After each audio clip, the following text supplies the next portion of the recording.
Shabbat Shalom. I truly do believe that people, human beings, we are capable of incredible good. So much of it, it is truly astounding how much good we are capable of. I also think, and this might be a slightly unpopular opinion, we're just not always so naturally inclined towards it. Which is why sometimes I think we need a little reminder, or maybe we need to be tricked just a little into doing the right thing. There's a rule that comes up in the Parsha this week. Well, there's actually a lot of rules.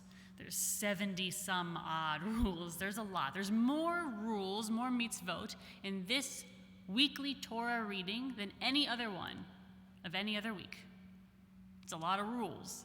And they're all just fabulous. But there's one in particular that always catches my eye.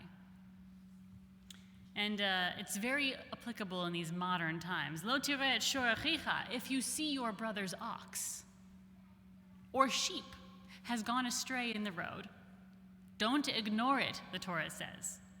Chivam le'achicha, you must take it back to your brother. Okay. Seems a little obvious, though, right? Doesn't stop there. It goes on to say, Im lo karov, if your brother does not live close by you, lo yadato, or you don't know who he is, then you have to take this animal you found wandering around, you have to take it to your home, and you have to take care of it until your brother comes to claim him. I'm sorry, what? This rule beggars a little bit of belief, because at first you would ask, when you first hear about it, why does this rule even exist? Obviously, if I saw my sibling's animal, if you saw Zachary's ox wandering in the road, right, okay, you go get it, if only so your parents wouldn't yell at you. Makes sense. But also, it's your brother's ox, it's my sister's sheep, what have you. Of course I'd help my own siblings out. But then, the Torah clarifies, just in case you were getting confused, that you have to take this animal you found home with you and care for it.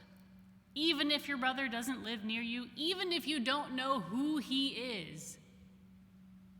Which, granted, there are people in life who have siblings they don't know about. I don't think that's what the Torah is talking about here. It's almost as if the Torah isn't talking about achicha, your brother, your literal brother, at all.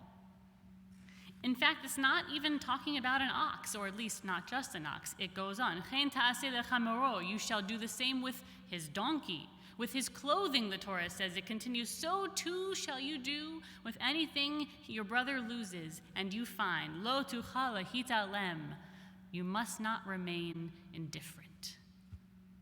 Ah. There it is. It's hard to remain indifferent to the needs of our family members, their blood. They are the people we learn to care about first in the whole world.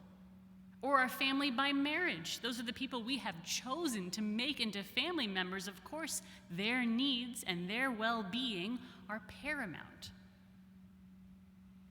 It is much easier to remain indifferent when the one who needs help is faceless, nameless. Could be anyone, could be everyone. So the Torah tries to do a bit of an end run around human nature. We are naturally inclined to care more for ourselves and our families than others. And by and large, that is fine. That's good even. We have to care for our own. There's nothing wrong with that. And the Torah is not telling us to blur the lines between family and stranger, to care less for our own family than people we don't know, to take food out of our own children's mouths to give to others. It's not what it's saying. The Talmud teaches if you can save a life, then you save the world. It doesn't say if you don't have the means, if you can do it, you have to do what you can, we teach. It's kind of a warning against compassion fatigue. But it's also saying that our natural preferences, our natural inclinations to our own can easily become indifference to the needs of everyone else. And that the Torah cannot abide. So it tries to get us to imagine that the frantic owner of a lost animal is our own flesh and blood, to spur us to action on their behalf.